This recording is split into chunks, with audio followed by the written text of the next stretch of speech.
Going on, you guys? My name is Rage and we are back today with the Doom 2 character overview here for you all. As you guys can see, our alliance was actually able to 100% complete Doom 2.2 difficulty, and now finally unlocking the last stage here being Doom 2.3. So I figure I'd make this quick video just to kind of show you guys the teams that work for me, because especially if you're thinking the long term, or maybe you're actually planning to start Doom 2 soon, if you can see the characters that work for Doom 2.2, hopefully you and your alliance can actually push to 2.3 as well, which is the last difficulty. So very proud of my alliance here. I'm going to start off with the bio, followed by skill, tech, mystic, and then last but not least the mutant nodes, just to show you guys the characters I've used that work for me, and as well any potential insight you may see from the video. So starting off here with the bio, the classic here is going to be the symbiotes. Obviously, with the web warriors not being fully released yet, I definitely expect them to make short work of the raid nodes for now, but for the time being with the symbiotes,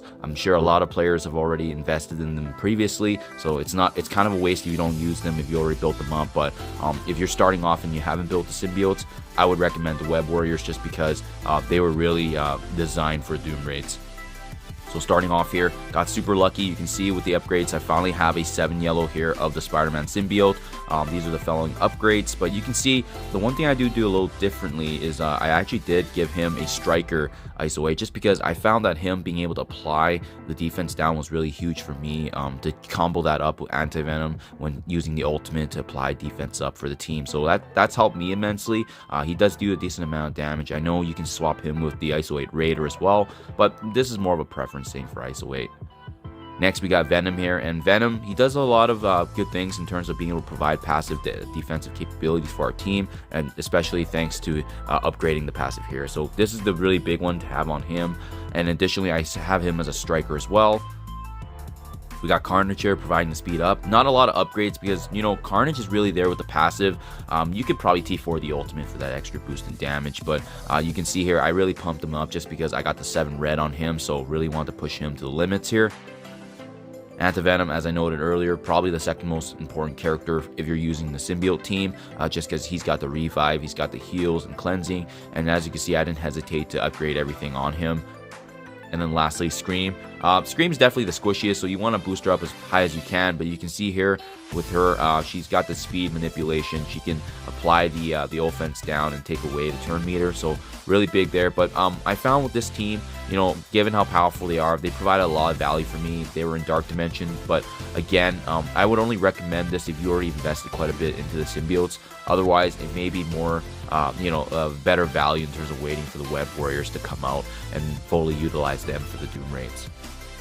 Next here, we got the skill roster, and as you can see here, the obvious one is going to be the Secret Avengers. Captain Sam here provides a boatload of benefits, as you can see with his fellow upgrades. He's one of the first few characters in skill that I actually have pushed all the way to level 85, because I am probably likely bringing him to Dark Dimension 5, and as well, just his abilities, they're going to provide a lot of value even when the Secret Avengers fall out of the meta. So synergizing with him is obviously going to be Sharon Carter. You got to boost her up because she's got that handy stun, the ability block. She can shut down Dr. Doom in those nodes. So you can see with her, do not hesitate to boost her up. I like the fact that she's also available in the raids, being able to purchase. Lastly, to combo this up is Maria Hill, providing support, healing, cleansing. She's doing it all. And honestly, defensive characters like Maria Hill are going to have a lot of mileage in the game, especially when they can provide benefits to different teams outside of the Secret Avengers. So those are the main 3 that I use as kind of my core. To round that off, obviously here is going to be Kestrel. Again, another character that I feel very confident in building to level 85, and even, as you can see, already a couple of pieces into Dark Dimension 5 here, preparation-wise, just because she's going to be a no-brainer. I got her at 6 red. That helps a lot, ideally. And that's just her damage output, and the amount of benefits she can bring with her passive attacks is huge. And the dark horse really is Shang-Chi. With him, he came out of nowhere in terms of being able to provide value for the skill nodes, and slotting in as that 5th. As you can see, I still need to build him up, but he's not available in the game just yet. But with the 6 red, you bet I'm going to take advantage of that once the shards are available. His ultimate, his special, provide insane value for what he can bring to the team. He can also cleanse, and as well, just the fact that he can reduce the turn meter of the enemy. I think Shang-Chi is going to have a lot of value as well, a potential Dark Dimension 5 character, but those are the 5 that usually get me through. Ironically, if you have the Infinity Watch team built up, you know, it's an unfortunate Moondragon and Gamora aren't used as much as they should be, but I find that those 5 for my skill have been very effective, and even when one of them go down, usually 4 of them can still get the node done, so as long as the 5th made an impact in some small way. Next, we got the tech roster here, and this is the one where it's probably going to change in the future, but I figured I'd just give you guys an insight on what works for me right now. This is definitely the one that needs the most work because there isn't really a slot-in go-to team yet, just because there's a lot of combinations. But you can see here, you can already generalize who the top 5 will be for me. So we already talked about Kestrel. As I've completed Dark Dimension 4, then you'll know Doctor Doom is going to provide some insane value here. As you can see, I already started building some of his Dark Dimension 5 pieces too, because I do plan on bringing him up. He's a very powerful character, one of a top 5 in the game. And just the fact that he has an ultimate, he's got a heal and a powerful ability. Just an overall great slot in for both tech and mystic nodes, providing support and defensive capabilities, and really got the invigoration from the Doom 2 raids. The Shuri, she's the dark horse for the tech nodes because no one expected to bring her up after you know, seeing her kind of fall off in the game, but you really do need her defensive capabilities and her healing, and it's pretty immense here. Next, we got Dr. Octopus.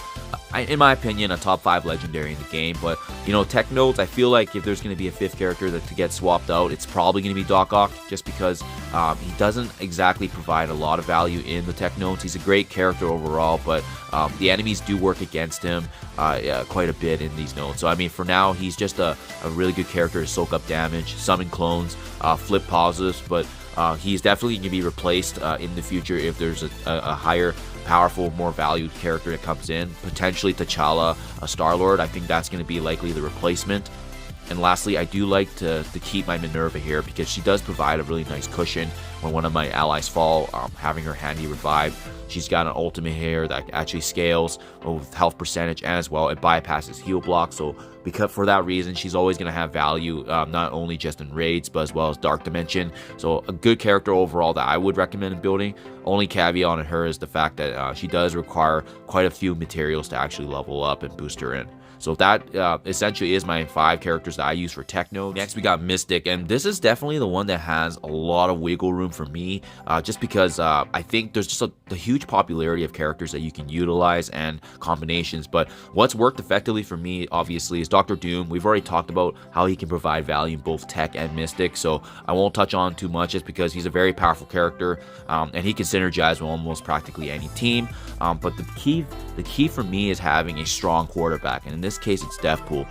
For her to be able to grant energy, she's got that one-shot ultimate if you build it up, and this is going to be pivotal in the boss node when you can take down Doctor Doom or Kestrel.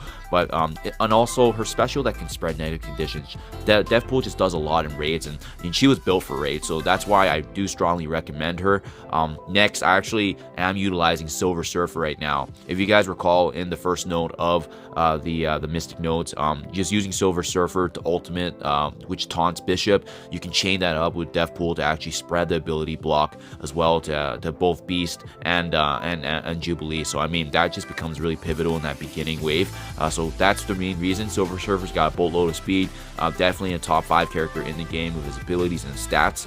I just wish I had more shards on him, but you know, that's going to come with time in the game. So that's the main core for my 3. Now what's really going to be devastating now is I've seen combinations of Dagger and Cloak synergizing with Deathpool, and maybe it's not going to work effectively in 2.3, but what worked well for me in 2.2 is the Eternals combination of Cersei and Icarus. So you can see with her upgrades, they're not even that high up, you know, 4 yellow, 3 red, and she's still been effective in 2.2 for me with her abilities. I think it's also the fact that she grants energy to Icarus, and she can reduce the turn meter of the enemies. That's huge. It also helps icing on the cake is her stun.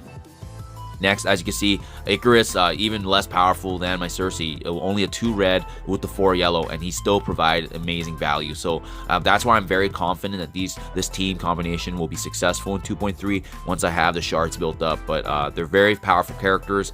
I think they're more of a safer bet than the Cloak and Dagger with Deathpool combination, just because they're not as squishy, they got a second chance of life, and they work extremely well, especially when paired with Silver Surfer and Doctor Doom. But honestly speaking, that's what's worked for me. I've seen combinations a lot in Mystic, and it's definitely going to be bound to change because we see a lot of powerful characters. You know, we haven't even touched on Adam Warlock, Ebony Maw. You know, I've seen combinations of Thanos. So honestly speaking, the Mystic roster has the most room to work with, and you can likely build 2 teams. But just keep in mind, with the 2.3, you do need the level 3 ISO 8 blue. So it's going to be a heavy investment, so you got to be smart with which characters you plan to bring on. Last but not least, honestly, not much to say about this because there is only one team that really does work, and that's the Astonishing X-Men team. That includes Jubilee, Bishop, Iceman, Kitty Pryde, as well as Beast. But the key piece is definitely Jubilee because of her passive and being able to grant Turn Meter to her fellow allies when the enemies fall. If you recall, nodes 1 and 2 for the mutant nodes, they actually have the Hela Gregs and multiple Mance clones. You got to aim on taking them down to actually grant more turn meter, and that really is the gist of the first 2 nodes and pushes you through to the boss node that you can combo attack with your allies. So I mean, that's really huge and pivotal. Just her stun, she's got a blind that she can actually use for to combo up as well. But I think the other secondary piece being important is Bishop, just because he provides buffs to Jubilee. He's got a very powerful damage. If you don't have him taking down enemies, it's going to be hard to take them down given the time frame, because with the mutant nodes, I don't think they're as hard, but there's definitely a lot of enemies you need to take down in the allotted time, and a key piece for that is Bishop. Synergizing with Bishop, obviously, is the rest of the Astonishing X-Men crew. So, Iceman, enough said about him. His ultimate's really pivotal. Being able to apply slow means that the enemies actually reduce their overall damage as well. He's got a handy stun that can combo up. So, I mean, his synergy with Kitty Pryde is beautiful and honestly a staple in the team. Kitty Pryde, offense down that can be casted upon, disruption, and she can grant the evasion for the enemy, for the allies when they're weaker. Just a key pivotal piece as well, but everyone working in tandem here to provide those benefits to each other to take the enemy down. And last but not least, Beast is a very pivotal piece. He's really the only one that's cleansing conditions on the allies, and as well as granting energy and buffs. So I mean, especially with his mutant enhancement ultimate here, I didn't T4 yet just because it only applies regens last. You can see all these benefits it give already, so I mean that does get the job done. But overall, I'm probably gonna have to bring some of these guys' abilities up as I push through. With mutant nodes being the last of my section whenever I go through it, that's why they receive the least amount of upgrades, because generally we only push through mutants if we're going for the 100% completion. So for the time being, I'm going to take a park on the Astonishing X-Men, but that's where I have all the guys right now that's worked for me. This is the full crew that got me through the 100% completion of 2.2, and I was in fact a top 10 damage dealer. So just to give you guys a sense there, I was at rounding out at about 170 to 180 million, and that's on Doom 2.2. And now we're trying to push through on 30% with the 2.3. So hope this video is able to give you guys some insight where I stand. And as an overall reference to my total combat power is about 9.4 million. So my mantra in the game is build tall, not wide. Build on the teams that you actually do need and that you value for the long term, that can provide a lot of different aspects in the game in terms of bringing you the maximal benefits. So that's really what's worked for me. I hope this is able to give you guys some insight and input on your preparation for Doom 2. Hope this is able to assist you guys in your journey as well. Thank you as always, and as always, I'll see you guys in the next one.